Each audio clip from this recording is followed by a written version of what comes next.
ছেলেটা কিন্তু দেশে নেই, তারপরেও তার সাথে তার বিয়ের এফিডেভিট করছে, যেটা আইন সিদ্ধ নয়, আইনে অবৈধ। তারপরে তাকে ধর্মান্তরিত করা হয়েছে, সেখানে সে একটা মুসলিম ছেলের সাথে সম্পর্ক করে তারপরে চলে আসে। পরবর্তীতে সে কয়েকটা ছেলেকে দ্বারা 2-3 দিন হোটেলে রেখে তাকে গণধর্ষণ করা হয়। আসলে বর্তমানে দেশের যে পরিস্থিতি, দেশের যে প্রেক্ষাপট, সেখানে আমাদের কোনো নারী কিন্তু নিরাপদে নয়।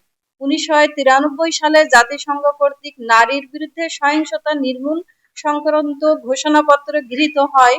1995 সালে বেইজিং এ নারীর অধিকার মানবাধিকার হিসাবে স্বীকৃত পাওয়ার পর দীর্ঘ সময় পার হয়ে গেছে।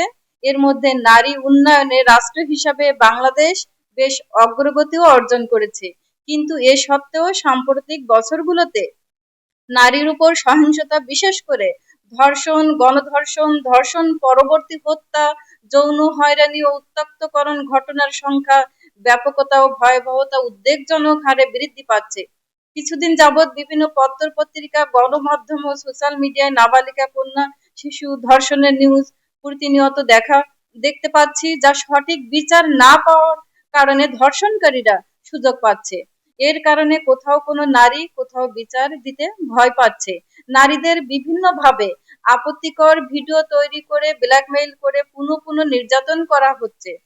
বিভিন্ন সোশ্যাল মিডিয়ায় ফেক আইডি খুলে নারীদের আপত্তিকর ছবি ব্যবহার করে বিভিন্নভাবে হয়রানি করা হচ্ছে। নিম্নে প্রমাণস্বরূপ কিছু তথ্য তুলে ধরা হলো। আমাদের গত প্রায় 40 দিনে 29টা মেয়ে আমরা এখানে আমাদের ভিকটিম আমাদের কাছে সরাসরি আবেদন করছে, যেখানে আমরা 18টা ভিকটিমকে উদ্ধার করতে আমরা সফলতার সাথে আমাদের বিভিন্ন প্রতিনিধিরা ওনারা সহযোগিতা করছে এবং প্রশাসনের সহযোগিতায় আমরা তাদেরকে উদ্ধার করতে পারছি। অধিকাংশ মেয়েগুলো ছিল নাবালিকা।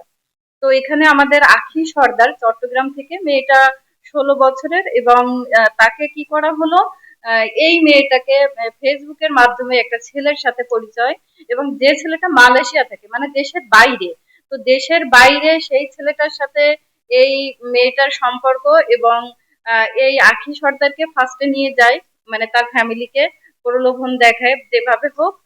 তারপরে সেখানে নিয়ে যাওয়ার পরে আমাদের টিম সেখানে তাকে প্রশাসনের সহযোগিতায় উদ্ধার করে নিয়ে আসে। তো তার ঠিক কিছুদিন পরে আবারও মেয়েটাকে প্রলোভন করে তারা আবারও নিয়ে যায়, এবং সেখানে তারা কি করছে, তারা 16 বছরের মেয়েকে ধর্মান্তরিত করে, এবং ছেলেটা কিন্তু দেশে নেই, তারপরেও তার সাথে তার বিয়ের এফিডেভিট করছে, যেটা আইন সিদ্ধ নয়, আইনে অবৈধ।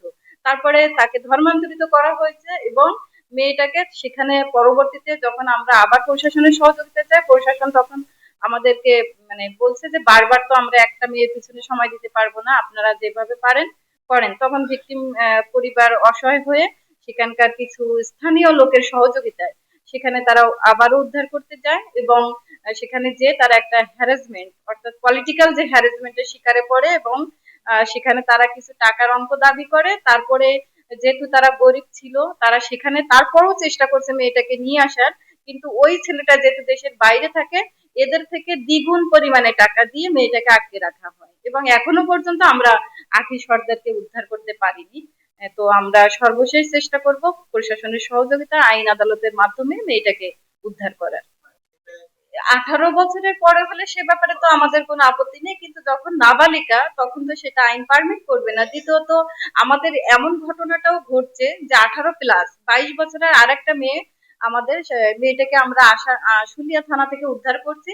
সেখানে সে একটা মুসলিম ছেলের সাথে সম্পর্ক করে তারপরে চলে আসে। পরবর্তীতে সে কয়েকটা ছেলেকে দ্বারা 2-3 দিন হোটেলে রেখে তাকে গণধর্ষণ করা হয়, এবং আমাদের প্রতিনিধি রিপন দাস, সে তার মাধ্যমে এবং আরো অনেকের সহযোগিতায় আমরা মেয়েটাকে উদ্ধার করে তার ফ্যামিলির কাছে আমরা হস্তান্তর করতে পারছি।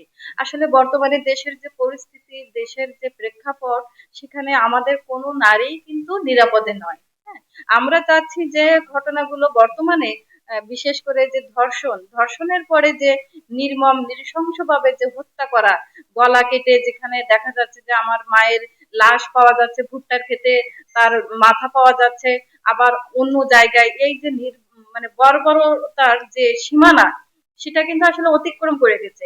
আর আমরা সংখ্যালঘু হিসাবে আমরা বলতে চাই যে আজকের এই অপরাধ যোগ্যটা কিন্তু আজকে শুরু হয়নি, এটা সেই অনেক আগে থেকেই, পূর্ব থেকেই ছিল, যেখানে আমরা অপরাধীদের বারবার করে আমরা ছাড় দিয়ে আসছি। আর এই অপরাধীদের কখনোই মানে যতদিন আমরা বারবার করে ছাড় দিতে থাকবো, অপরাধের মাত্রাটা তত অধিক পরিমাণে বাড়তে থাকবে।